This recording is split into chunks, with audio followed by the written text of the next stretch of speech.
கடலூர் மாவட்டம் ஸ்ரீமுஷ்ணத்தில் இன்று கடலூர் மேற்கு மாவட்ட பிஜேபி தலைவர் மருது தலைமையில் முன்னாள் எம்எல்ஏ ராஜேந்திரன், மாநில செயலாளர் ரத்தினம், கேப்டன் அணி பாலசுப்ரமணியன், மாவட்ட தலைவர் மருது அனைவரும் தீவிரமாக வாக்கு சேர்க்க வேண்டும் என்று பிஜேபி பொறுப்பாளர்கள் எந்தவொரு எதிர்பார்ப்பும் இல்லாமல் இருக்க வேண்டும். மாநில தலைவர் அண்ணாமலை ஆணைக்கிணங்க நாள்தோறும் பொதுமக்களை சந்தித்து நரேந்திர மோடி அவர்கள் செய்த சாதனைகளை விளக்கவும், அதோடு ஒவ்வொரு கிளை செயலாளர் உங்களது சொந்த கிராமத்தில் நாள்தோறும் பொதுமக்களை சந்திக்க வேண்டும். கடந்த 10 ஆண்டு காலமாக தொல் திருமா சிதம்பரம் நாடாளுமன்ற உறுப்பினராக இருந்து சிதம்பரம் தொகுதிக்கு எந்த ஒரு நன்மையும் செய்யப்படவில்லை.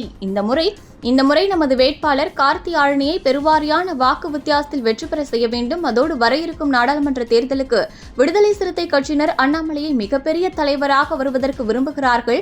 திருமா 6 சீட்டு கேட்டு பணத்திற்காக 4 சீட்டை விட்டுக் கொடுத்தார். மீது உள்ள 2 சீட்டை கேட்பது ஏன் என்று பொதுமக்கள் அனைவருக்கும் தெரியும். இதனால் இந்த முறை நமது கடின உழைப்பால் பிஜேபி வெற்றி பெறும் என 100% உறுதியாகிவிட்டது.